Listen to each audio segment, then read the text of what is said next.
बच्चों मैं आप लोगों से बात कर रहा हूँ अबाउट द लिक्विडिटी रेशियोज। देखिए जो लिक्विडिटी रेशियोज होते हैं इनको शॉर्ट टर्म सॉल्वेंसी रेशियोज भी कहा जाता है। तो ये लिक्विडिटी रेशियोज आपके शॉर्ट टर्म सॉल्वेंसी रेशियोज भी कहलाते हैं। ठीक है बच्चों, इसके अंदर बेसिकली दो रेशियोज कवर्ड होते हैं। पहला होता है करंट रेशियो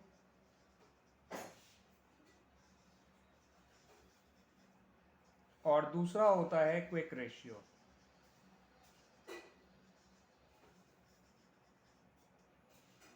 तो लिक्विडिटी रेशियोज जिन्हें शॉर्ट टर्म सॉल्वेंसी रेशियोज भी कहा जाता है, इसके अंदर बेसिकली दो रेशियोज आते हैं। पहला होता है करंट रेशियो, दूसरा होता है क्विक रेशियो। अब करंट रेशियो क्या होता है? The ratio of current assets to current liabilities is called current ratio. And quick ratio क्या होता है? The ratio of quick assets to current liabilities. तो करंट रेशियो में आप करंट एसेट्स का रेशियो निकाल रहे होते हैं with current liabilities, and quick ratio में आप क्विक एसेट्स का रेशियो निकाल रहे होते हो with current liabilities.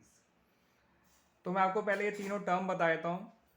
Current assets वो एसेट्स होती हैं जो या तो कैश की फॉर्म में ही अपीयर करती होती हैं, या फिर वो within a period of 1 year from the date of balance sheet या within the operating cycle cash में कन्वर्ट हो जाएं।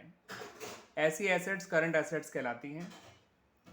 क्विक एसेट्स के लिए ये टाइम फ्रेम जो है वो कुछ महीनों का होता है, इसलिए हम करंट एसेट्स में से ही कुछ एसेट्स को हटा देते हैं और हमारी क्विक एसेट्स आ जाती हैं।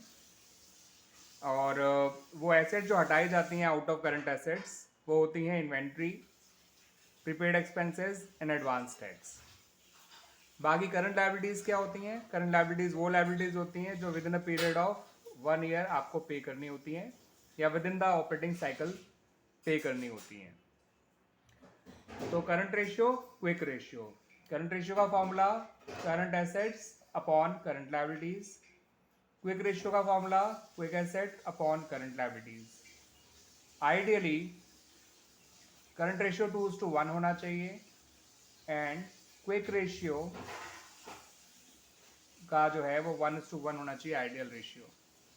तो ideal current ratio is 2:1 and ideal quick ratio is 1:1।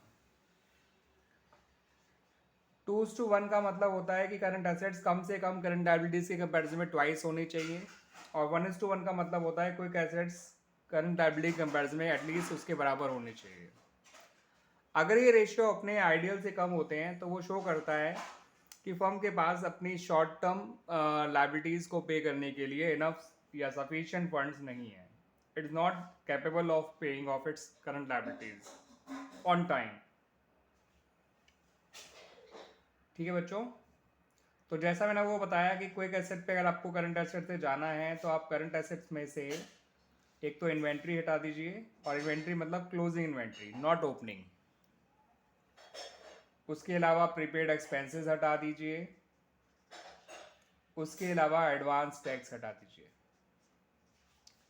यहाँ मैं आपको एक दो बता दूँ बच्चों बात कि यहाँ पे जो प्रीपेड एक्सपेंसेस और एडवांस टैक्सेस हैं अगर क्वेश्चन में दे रखे हैं तो अच्छी बात है, नहीं तो आप इनको नहीं लेंगे, इनको ज़ीरो ले लेंगे, लेकिन इन्वेंट्री ज़रूर होगी। इसलिए हम कभी कभार ये भी कह सकते हैं कि quick asset is equal to current asset minus inventory, क्योंकि प्रीपेड एक्सपेंसेस और एडवांस टैक्स थोड़ा रेयर होते हैं, जो गिवन होते हैं, बहुत ही कम गिवन होंगे। क्लियर बच्चों? ये जो लिक्विडिटी रेशियो है इसे शॉर्ट टर्म सॉल्वेंसी रेशियो कहा जाता है, और इनके जो भी दोनों रेशियो है वो प्योर रेशियो के तौर पे एक्सप्रेस किए जाते हैं। प्योर रेशियो जैसे ये 2:1, 1:1 या सिंपली 2 कह लीजिए या सिंपली 1 कह दीजिए, ऐसे रेशियोज प्योर रेशियो के टर्म्स में एक्सप्रेस किए जाते हैं। ठीक है बच्चों, अब बात करते हैं बच्चों अबाउट सॉल्वेंसी रेशियोज। ये जो हमारे सॉल्वेंसी रेशियोज होते हैं इनको हम normally long term solvency ratios के नाम से जानते हैं। तो these solvency ratios are long term solvency ratios.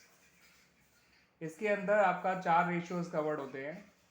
पहला है date to equity ratio,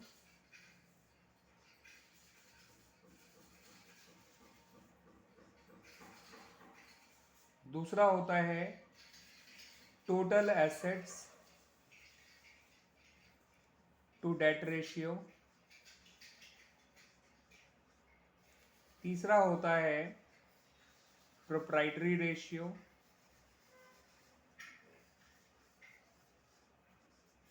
and last one is interest coverage ratio.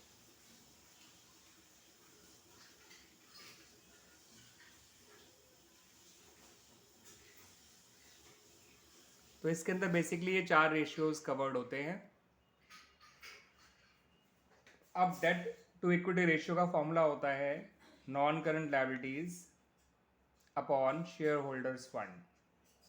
यानी ये रेशियो जो होता है वो आपके लॉन्ग टर्म डेट्स, जिन्हें हम नॉन करंट लायबिलिटीज भी कहते हैं, और इक्विटी यानी शेयर होल्डर फंड के बीच का रेशियो है। इसके जरिए हम ये देखते हैं कि हमारी non current liabilities share holder की कंपैरिजन में कितने हैं। तो सपोज अगर ये रेशियो 2:1 है, इसका मतलब होता है कि आपकी जो नॉन करंट लायबिलिटीज हैं वो शेयर होल्डर फंड के कंपैरिजन में ट्वाइस। ठीक है बच्चों, तो इस रेशियो का वैसे ज़्यादा होना is not good for the business और फॉर द कंपनी, क्योंकि जितना ज़्यादा आपके पास लॉन्ग टर्म डेट्स होंगे as compare to owners fund, वो शो करेगा कि फंड्स की जो डिपेंडेंस है वो एक्सटर्नल फंड्स पे ज़्यादा है, एक्सटर्नल सोर्सेज पे ज़्यादा है as compare to internal sources. और कोई भी फर्दर अगर आपको लोन देना चाह रहा होगा और आपका हाई डेट इक्विटी रेशियो देख के वो लोन देना नहीं चाहेगा। जो फाइनेंशियल इंस्टीट्यूशंस होते हैं, जो इन्वेस्टर्स होते हैं, वो पैसा वहाँ इन्वेस्ट करते हैं जहाँ पर उनका कंपनीज का डेट बर्डन कम हुआ करे, ना कि ज़्यादा। अब आते हैं total asset to debt ratio पे, जिसका फॉर्मूला है total assets upon non current liabilities. यानी यहाँ पर आप अपनी टोटल एसेट्स को नॉन करंट लायबिलिटीज से डिवाइड करिए, आपका total asset to debt ratio निकल जाएगा। इस रेशियो का हाई होना अच्छा है, क्योंकि जितना total assets non current liabilities के कंपेरिजन में ज़्यादा होंगी उतना अच्छा है फॉर द बिजनेस, और कम होना is not good for the business. Clear बच्चों? तीसरा रेशियो आता है आपका प्रोप्राइटरी रेशियो, जिसका फॉर्मूला है share holder fund upon total assets. तो जो हमारा ये प्रोप्राइटरी रेशियो है, इसका फॉर्मूला है share holder fund upon total assets. यानी शो करता है कि टोटल एसेट्स में ओनर्स फंड का कितना हिस्सा है। इस रेशियो का भी ज़्यादा होना is good for the business, क्योंकि जितना ज़्यादा ओनर्स फंड होगा इनका as a proportion of total assets, उतना ही ज़्यादा बिजनेस के लिए वो अच्छा है। ठीक है बच्चों, क्योंकि ऐसे अगर अपने फंड से एक्वायर की गई हैं तो वो ज़्यादा आपका अच्छा कंसिडर किया जाता है एज कम्पेयर टू एसेट्स जो आपने आउटसाइडर फंड से एक्वायर करी हो। अब ये जो तीनों रेशियोज होते हैं, ये तीनों रेशियोज तो आपका प्योर रेशियो होते हैं, यानी कि इस तरह से एक्सप्रेस किए जाते हैं 2:1, 3:1, 1.5:1, इस तरह से। मगर ये जो लास्ट रेशियो है, जिसका नाम इंटरेस्ट कवरेज रेशियो है, इसको हम एक्सप्रेस करते हैं टाइम्स में, और इसका फॉर्मूला होता है net profit before interest and tax divided by interest on long term dates. तो जैसा इसका नाम ही सजेस्ट कर रहा है इस फॉर्मूले का, तो ये जो आपका इंटरेस्ट कवरेज रेशियो है, ये हमारा बताता है कि हमारी जो एसेट्स हैं, जो हमारा प्रॉफिट है वो इंटरेस्ट को कितना कवर्ड कर सकता है। हमारा इंटरेस्ट जो हमें लॉन्ग टर्म डेट्स पे करना है वो कितना कवर्ड है। तो ये रेशियो जितना हाई होगा, यानी net profit before interest and tax interest के कंपैरिजन में जितना ज़्यादा होगा, जितने ज़्यादा टाइम्स होगा, that is good for the business. तो उतना ही वो बिजनेस के लिए अच्छा कहलाएगा as compare to lower interest coverage ratio. तो इन सभी रेशियोज में आपका एक को छोड़ के, लास्ट वाले को छोड़कर, जो सारे रेशियोज हैं वो सारे प्योर रेशियो होते हैं except for the last one. Clear बच्चों? अब बात करते हैं बच्चों टर्नओवर रेशियोज की, जिनको हम एक्टिविटी रेशियोज और परफॉर्मेंस रेशियोज भी कहते हैं। ये सारे रेशियोज जो हैं वो टाइम्स में एक्सप्रेस किए जाते हैं। तो टर्नओवर रेशियोज के अंदर जो जो रेशियोज आप पढ़ेंगे सारे के सारे टाइम्स में ही एक्सप्रेस किए जाते हैं। इसके अंदर पहला रेशियो होता है inventory turnover ratio,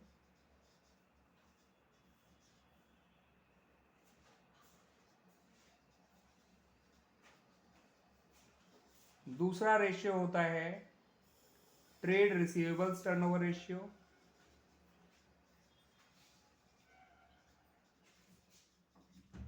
trade receivables यानी डेटर्स, तो ट्रेड रिसीवेबल टर्नओवर रेशियो या डेटर टर्नओवर रेशियो आप कह सकते हैं इन्हें।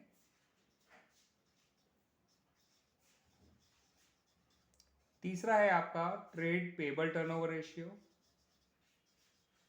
रिसीवेबल्स यानी डेटर्स एंड बिल रिसीवेबल, और पेबल्स यानी बिल पेबल एंड क्रेडिटर्स। तो ट्रेड पेबल्स टर्नओवर रेशियो, ये थर्ड रेशियो है। एंड जो लास्ट रेशियो है वो है आपका वर्किंग कैपिटल टर्नओवर रेशियो। तो वर्किंग कैपिटल टर्नओवर रेशियो, कुल मिला के ये 4 रेशियोज इसके अंदर स्टडी किए जाते हैं।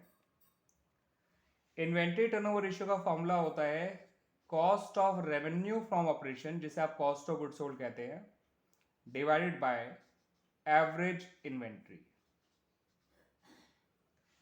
ठीक है बच्चों, तो फॉर्मूला है इन्वेंट्री टर्नओवर रेशियो का cost of revenue from operation divided by average inventory. Trade receivable turnover ratio का फॉर्मूला होता है क्रेडिट रेवेन्यू फ्रॉम ऑपरेशंस, जिसे हम क्रेडिट सेल कहते हैं, अपॉन एवरेज ट्रेड रिसीवेबल्स। तो credit revenue from operations divided by average trade receivables, यानी average of debtors and bill receivables. आमतौर में आपको बता दूं, एवरेज इन्वेंट्री होता है ओपनिंग और क्लोजिंग इन्वेंट्री का समेशन देन डिवाइड बाय 2। ऐसे ही एवरेज ट्रेड रिसीवेबल होता है opening and closing trade receivable का समेशन डिवाइड बाय 2। तीसरा है आपका ट्रेड पेबल टर्नओवर रेशियो, जिसका फॉर्मूला होता है net credit purchase upon average trade payables. तो आपका जो ट्रेड पेबल टर्नओवर रेशियो है इसका फॉर्मूला है net credit purchases upon average trade payables. And last आपका है वर्किंग कैपिटल टर्नओवर रेशियो, जिसका फॉर्मूला होता है revenue from operation divided by working capital. तो ये सारे रेशियो टाइम्स में आते हैं। इन्वेंट्री टर्नओवर रेशियो भी जो है आपका जो कि देखता है कि आपका इन्वेंट्री का सर्कुलेशन कैसा है। तो ये रेशियो जितना हाई होगा इसका मतलब आपका स्टॉक क्लियरिंग उतनी ही ज़्यादा है, आपका सेल ज़्यादा हो रही है, इसका मतलब प्रोडक्शन ज़्यादा हो रही है। ठीक है बच्चों, and that is a good sign for the company as compare to low inventory turnover ratio. Trade receivable turnover ratio का मतलब होता है कि आपका डेटर से पैसा कलेक्ट करने में आपको जो है कितना टाइम या कितना सर्कुलेशन है आपका। तो ट्रेड रिसीवेबल टर्नओवर रेशियो का भी हाई रहना अच्छा होता है। इसका मतलब डेटर से पैसा मिलने में ज़्यादा टाइम नहीं लग रहा है, कम टाइम में हमें पैसा मिल रहा है। और कम होने का मतलब हमें डेटर से ज़्यादा टाइम लग रहा है पैसा मिलने में। Same for trade payable turnover ratio, कि हमें अपने क्रेडिटर को हम टाइमली पेमेंट कर रहे हैं अगर ये हाई है, या जल्दी पे कर रहे हैं, लेकिन अगर लो है तो हमें क्रेडिटर को पेमेंट में ज़्यादा टाइम लग रहा है, यानी क्रेडिटर का सर्कुलेशन कम है हमारा। Same for working capital turnover ratio, इसका हाई रहना भी अच्छा ही है, कि इसका मतलब होता है कि आपकी वर्किंग कैपिटल जो है बहुत एफिशिएंटली यूटिलाइज हो रही है अगर ये हाई रहता है। तो अगर ये लो रहता है तो इसका मतलब अपनी वर्किंग कैपिटल का सही ढंग से यूटिलाइजेशन नहीं कर रहे हैं आप। ठीक है बच्चों,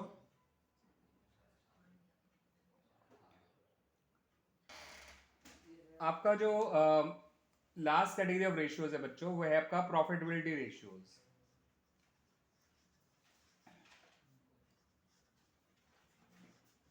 देखिए बच्चों, किसी भी बिजनेस के लिए प्रॉफिटेबिलिटी जो होती है, प्रॉफिट जो होता है, बहुत इंपॉर्टेंट चीज़ होती है।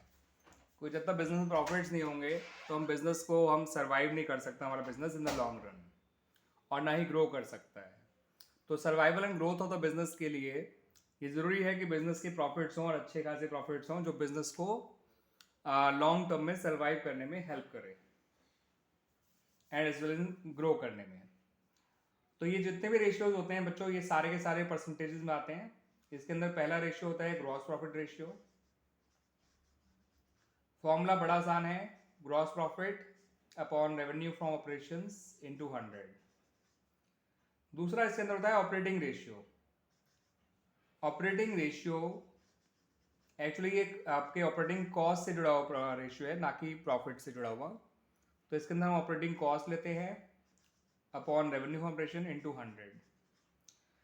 यहाँ पे एक चीज़ मैं बता दूँ, प्रॉफिट तो ज़्यादा होना अच्छा रहता है बट कॉस्ट कम रहना अच्छा होता है बिजनेस के लिए। तो ग्रॉस प्रॉफिट रेशियो अगर हाई रहे तो अच्छा है, बट ऑपरेटिंग रेशियो का हम ये नहीं सकते कि इसका हाई रहना अच्छा होगा, बिकॉज ऑपरेटिंग कॉस्ट इसमें आती है और कॉस्ट कम ही रहे तभी हम ज़्यादा प्रॉफिट कमा सकते हैं। तो इस ऑपरेटिंग रेशियो का लो रहना he is comparatively good for the business. अगला है आपका ऑपरेटिंग प्रॉफिट रेशियो। जिस तरह से ऑपरेटिंग कॉस्ट है वैसे ही एक ऑपरेटिंग प्रॉफिट है। वैसे ऑपरेटिंग कॉस्ट और ऑपरेटिंग प्रॉफिट दोनों ही जो हैं इंटरडिपेंडेंट हैं। अगर आपकी ऑपरेटिंग कॉस्ट कम रहेगी तो आपका ऑपरेटिंग प्रॉफिट ज़्यादा रहेगा, एंड वाइस वर्सा। तो इसका फॉर्मूला होता है operating profit upon RFO into 100। अब लास्ट वाले नॉट लास्ट, अगला रेशियो है नेट प्रॉफिट रेशियो। ये जो नेट प्रॉफिट रेशियो होता है बच्चों, इसका फॉर्मूला होता है नेट प्रॉफिट। बुक्स में वैसे आफ्टर टैक्स भी लिखा हुआ है लेकिन बहुत रेयर ही वो यूज होता है। तो अब net profit upon RFO into 100। ठीक है बच्चों, तो इसके अंदर प्रॉफिटेबिलिटी रेशियोज के अंदर मेनली ये 4 रेशियोज होते हैं और ये चारों को चारों सेल्स पे निकाले जाते हैं। इंटू 100 किया जाता है बिकॉज सारे रेशियो परसेंटेज में आते हैं।